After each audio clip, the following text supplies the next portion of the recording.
আমার প্রথমত পেশাবের থলিতে টিউমার ছিল। জি। আমি টিউমারটা ইন্ডিয়া থেকেও দেখাইছি বা আরও কয়েক জায়গাতে অপারেশন হয়েছি, যেমন ডিএসকে হাসপাতাল ঢাকা, ও জায়গার থেকে অপারেশন হয়েছে একবার, আর দিনের থেকে 2বার। আচ্ছা। হওয়ার পরে কোনো কাজ হয়নি। তারপরে এসে স্যারের সাথে কথা বলে হোমিওপ্যাথিক ওষুধ খাচ্ছি। এখন তো আমি দেখতেছি যে আমার টিউমারটা খুব ছোটোর ভিতরে এসে গেছে, আর মাশাআল্লাহ।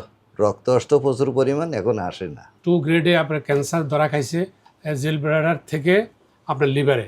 এর পরবর্তীতে আলহামদুলিল্লাহ ওনার ওষুধ খাওয়ার পরে আল্লাহ রহমতে ধাপে ধাপে আল্লাহ রহমতে অনেকটা নিচে নেমে গেছে, এখনো ভালো আছে আল্লাহ দিলে। আমার ব্রেস্টে টিউমার ছিল, জি। তারপর অপারেশন করার পরে ডাক্তাররা বলছিল যে কেমোথেরাপি দিতে। আমি মনের বিশ্বাসে তার কাছে আসছি, তার ওষুধ ভালো শুনছি, এই কারণে আসছি যে আল্লাহ নিয়ে আমার এই উসিলানি ভালো করে। ইনশাল্লাহ খাইতেছি, ইনশাল্লাহ একটু ভালোই লাগতেছে। একটা রোগী দেহের অর্গান থেকে অন্য কোনো অর্গানে যদি কখনো ক্যান্সার চলে যায়, সেটাকে আমরা মেটাস্টেসিস বলে।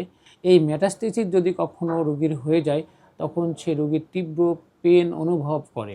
ব্রেনে যদি কখনো আপনার সল দেখা যায়, তাহলে দেখবেন যে তাকে যদি আমরা হেলিপোরাস একটা ওষুধ আছে, ফেরাম আয়োড, প্লাম্বামেট, এই ওষুধগুলো বা কোনিয়াম, কার্বো অ্যানিমালিস, এই ওষুধ যদি দেওয়া হয়, তাহলে ব্রেনের ওই সেলটা বা ব্রেনের টিউমারটা প্রলিফারেশন হচ্ছে না বা কমে যাচ্ছে। দর্শক, আজকে আমরা এসেছি একজন অত্যন্ত পরিচিত চিকিৎসক ডাক্তার রাশিদুল হক সাহেবের চেম্বারে। আপনারা জানেন বর্তমান সময়ে ক্যান্সার একটি আতঙ্কের নাম। চলুন কথা বলি ডাক্তার সাহেবের সাথে। আসসালামু আলাইকুম। জি, ওয়ালাইকুম আসসালাম। কেমন আছেন আপনি? আছি, আলহামদুলিল্লাহ ভালো আছি। স্যার, এই মুহূর্তে একজন ক্যান্সারের পেশেন্টের বাস্তব চিত্রটা আসলে কেমন? ধন্যবাদ আপনাকে। আসলে একজন ক্যান্সার রোগীর বাস্তব পরিস্থিতি খুবই জটিল। একজন ক্যান্সার রোগী যখন আক্রান্ত হন, সেই রোগীটা তার শারীরিকভাবে, তার মানসিকভাবে এবং আর্থিকভাবে মানে অত্যন্ত চ্যালেঞ্জিং হয়ে যায়। তাকে এইগুলো ম্যানেজ করতে বা মোকাবেলা করতে খুবই হিমশিম খেতে হয়। বলা বাহুল্য যে আজকে দেখেন যারা ক্যান্সার আক্রান্ত হন, শারীরিকভাবে কিন্তু তারা বিভিন্ন রকম মানে দৈনন্দিন যে জীবনের কাজ, ঘুম থেকে উঠে ঘুমানো পর্যন্ত তার প্রত্যেকটা কাজই কিন্তু খুবই কষ্টদায়ক হয়। একটা রোগী যখন ক্যান্সার আক্রান্ত হন, যখন একটা রোগীর ক্যান্সার, একটা রোগীর দেহের অর্গান থেকে অন্য কোনো অর্গানে যদি কখনো ক্যান্সার চলে যায়, সেটাকে আমরা মেটাস্টেসিস বলে। এই মেটাস্টেসিস যদি কখনো রোগীর হয়ে যায়, তখন সে রোগীর তীব্র পেন অনুভব করে।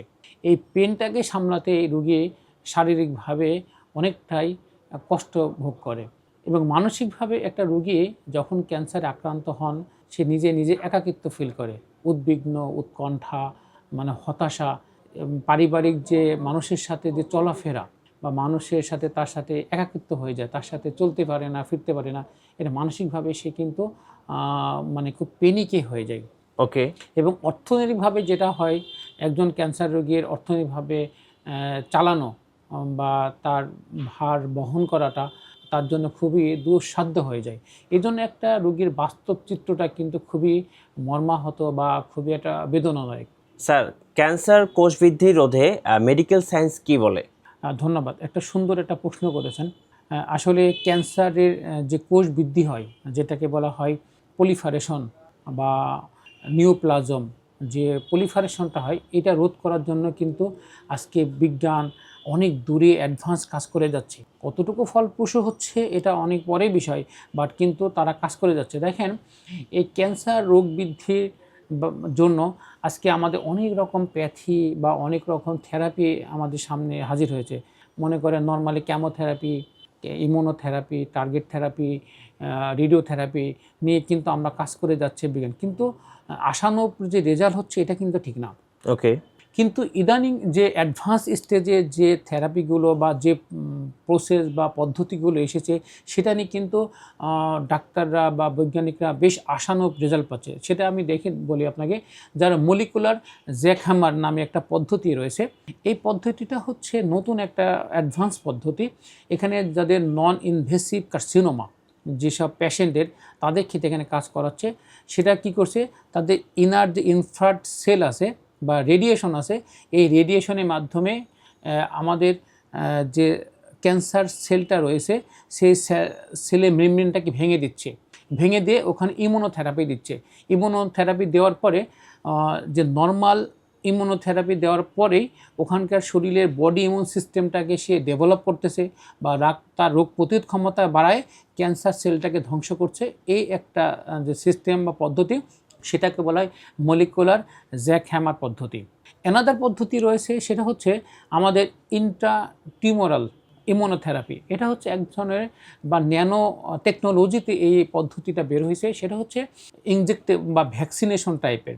সাধারণত যে দেখবেন এইগুলো যে এই টিউমারগুলো সাধারণত কি করা হয়, ভ্যাকসিনের মাধ্যমে সেখানকার থেরাপির মাধ্যমে বা ইমিউনো টাইপের মাধ্যমে সেখানে সেলগুলোকে ধ্বংস করা হচ্ছে, যেন সেটা না বাড়তে পারে, না দিতে পারে, এরকম টাইপের কিছু দিচ্ছে। সেখানে আরও বাবার বলি বিভিন্ন থেরাপিক্যাল এজেন্ট, যেমন হচ্ছে আপনার কাইটোনিন বলে হয় বা হচ্ছে অনকোসাইড বলা হয়। এই এজেন্টগুলো ভাইরাস এজেন্টগুলো যেন সে ডোমিনেন্ট হয় বা সেদিনে প্রকাশ না পায়, সেই ব্যবস্থা কিন্তু করে দিচ্ছে। অ্যানাদার থেরাপি হচ্ছে আপনার ফটো ইমিউনোথেরাপি। ফটো ইমিউনোথেরাপি হচ্ছে একটা টার্গেটেড কিছু ক্যান্সারকে তারা লোকেট করা হয় এবং লোকেট করে যেমন হচ্ছে সলিড টাইপের যে ক্যান্সারগুলো, যে সলিড টাইপের ক্যান্সারগুলো সাধারণত অ্যান্টিবডি তৈরি করে। এই অ্যান্টিবডি তৈরি করে যেন ক্যান্সারের সেলটাকে বাইরে না যেতে পারে বা ক্যান্সার সেলটা যেন ভিতরে থাকতে পারে, এটা হচ্ছে নন সার্জিক্যাল প্রসিডিউর বলা হয়। এই নন সার্জিক্যাল প্রসিডিউরে এই মানে ফটো ইমিউনোথেরাপির মাধ্যমে, এই পদ্ধতির মাধ্যমে কিন্তু সাধারণত কি করা হয়, আপনার ক্যান্সারের সেলটাকে যেন ধ্বংস করা হয় বা ক্যান্সার সেলটা যদি না বৃদ্ধি পায়, সেই ব্যবস্থাই কিন্তু এখানে করা হচ্ছে। তো এই যে মেডিকেল সায়েন্স যে অ্যাডভান্স স্টেজে করে যাচ্ছে বা করতেছে, কিন্তু এর ফলপ্রসূ কত দূর হচ্ছে বা না হচ্ছে সেটা একটা দেখার বিষয়। তবে মেডিকেল সায়েন্স বলছে এখানে 90% অ্যাভাব রোগীরা ভালো হচ্ছে বা ভালো থাকতেছে, কিন্তু এটা ক্লিনিক্যালি অনেক সময় এটা প্রশ্নবিদ্ধ হয়ে যাচ্ছে, এটা সাস্টেনেবলের ব্যাপার হয়ে যাচ্ছে। সেই ক্ষেত্রে আমি মনে করি এইগুলো কিন্তু অনেক এক্সপেন্সিভ বিষয়। এগুলো আমাদের দেশে এখনও রানিং হয়নি বা আমাদের দেশে এখন পর্যন্ত আসেনি, অন ট্রায়ালে আছে।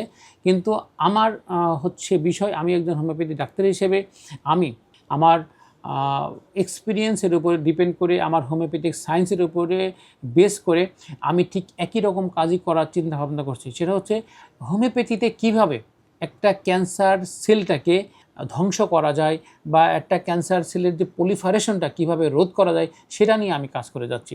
আজকে দেখেন হোমিওপ্যাথি, আমি আপনাকে প্রুফ দেখাতে পারবো না যে সায়েন্টিফিক্যালি বেসড অন ক্যান্সার যে টোটালি কিওর হয়, এটা আমি আপনাকে বলতে পারবো না। কিন্তু আমি আপনাকে এটুকু ইনশিওর করতে পারি, আপনি বিভিন্ন রোগের স্টেটমেন্ট বা রুগীদের স্টেটমেন্ট বা ক্লিনিক্যালি ইনভেস্টিগেশনের মাধ্যমে যে আমি একটা রুগীকে ওষুধ দিই বা তাকে মেডিসিন অ্যাপ্লাই করি, সেখানে দেখা যাচ্ছে যে তার টিউমারের সাইজটা বড় না হয়ে আলটিমেটলি ছোট হচ্ছে বা চলে যাচ্ছে। এটা কিন্তু হোমিওপ্যাথির জন্য বিশাল একটা দিক আমি মনে করি। এজন্য আমি আমার ধারণা বা আমার এই এক্সপিরিয়েন্সের নলেজে আমাদের শরীরে বিভিন্ন সিস্টেমের উপর ডিপেন্ড করে, বিভিন্ন জায়গার উপর ডিপেন্ড করে যে আমরা ওষুধগুলো সিলেকশন করি, বিভিন্ন ওষুধ সিলেকশন করা হয়, তাতে দেখা যাচ্ছে যে আমাদের হোমিওপ্যাথিতে এই কোষগুলো বৃদ্ধি না পেয়ে বরং কমতেছে। পুরোপুরি নিশ্চিত করা যায় না, কিন্তু একটা রুগীকে তাকে ভালো রাখা যায় বা রুগীকে তার সেলটাকে পলিফারেশন না করে ছোট করা যায়, এটাই আমি কাজ করে যাচ্ছি। দেখেন জিআইটি ট্রাক্ট, গ্যাস্ট্রোইন্টেস্টাইনাল ট্রাক্টের উপরে অনেকগুলো মেডিসিন রয়েছে। সে ফর এক্সাম্পল দেখেন, যদি কারোর জিভেতে ক্যান্সার হয়, জিভেতে যদি কখনো টিউমার হয়, তাহলে কিন্তু আমরা একটা পুন্ডরাঙ্গ একটা ওষুধ আছে, সেটা কিন্তু অ্যাপ্লাই করলে এর সেল বৃদ্ধিটা কমে যাবে। তারপরে দেখেন যে ইসোফেগাসে যদি কখনো স্ট্রিকচার হয় বা ইসোফেগাসে যখন স্কোমাস সেল কার্সিনোমা হয়, তখন আপনার সিনাফিস অ্যালবা আমরা ওষুধ যখন দিই, দেখবেন তার মানে স্ট্রিকচারটা ডাইলেটেড হচ্ছে বা তার যে ওখানকার অবস্থানটা, টিউমার অবস্থান কিন্তু কমে আসতেছে বা সে ঠিকমতো খেতে পাচ্ছে।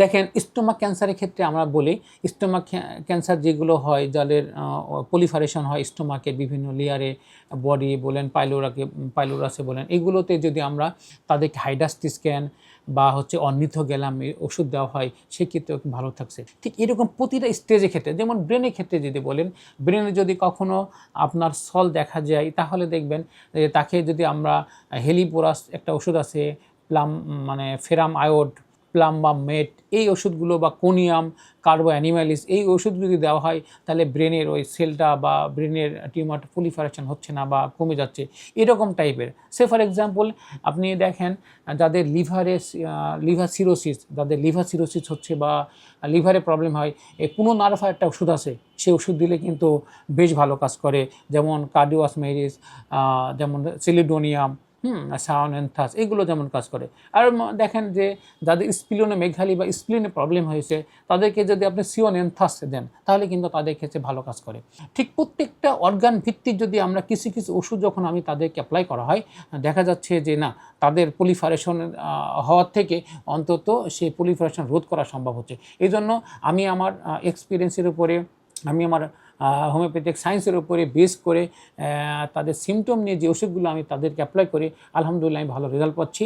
এবং আমি মনে করি কেমোথেরাপি বেজ অন যে তারা ইমিউনির দিকে যাচ্ছে, ইমিউনোথেরাপি কেন যাচ্ছে, রোগ প্রতিরোধ ক্ষমতা একটা ইস্যু করে নিচ্ছে। রোগ প্রতিরোধ ক্ষমতা যে ব্যক্তির বা যে রোগীর আছে সে কিন্তু একটা ক্যান্সারকে প্রোভাইড করতে পারবে বা ক্যান্সারকে ফাইট করে সে জীবনযাপন করতে পারবে। ঠিক হোমিওপ্যাথিক ওষুধও কিন্তু ঠিক একই রকম ডিফেন্স মেকানিজম বলেন বা ইমিউনো সিস্টেমের উপরে কিন্তু এই হোমিওপ্যাথিক ওষুধগুলো কাজ করে বা কাজ করতেছে। এই জন্য আমি মনে করি একদিকে ইমিউনোথেরাপি, অন্যদিকে হোমিওপ্যাথিক যদি আপনি ট্রাই করেন, আমি মনে করি ভালো থাকবেন, আশা রাখি। স্যার আপনি কি পেশেন্ট ভর্তি রেখে কোনো ট্রিটমেন্ট করাচ্ছেন এখন? হ্যাঁ, আমি হোমিওপ্যাথিটা চ্যালেঞ্জ হিসেবে একটা জিনিস নিয়েছি, সেটা হচ্ছে এই পল্টনে, পুরানো পল্টনে আমি সকাল 10টা থেকে 5টা পর্যন্ত রুগী রেখে আউটডোর সিস্টেম করি। এবং আমি উত্তরাতে একটা পেলিয়েটিভ কেয়ার করেছি শুধুমাত্র ক্যান্সার রোগীদের জন্য।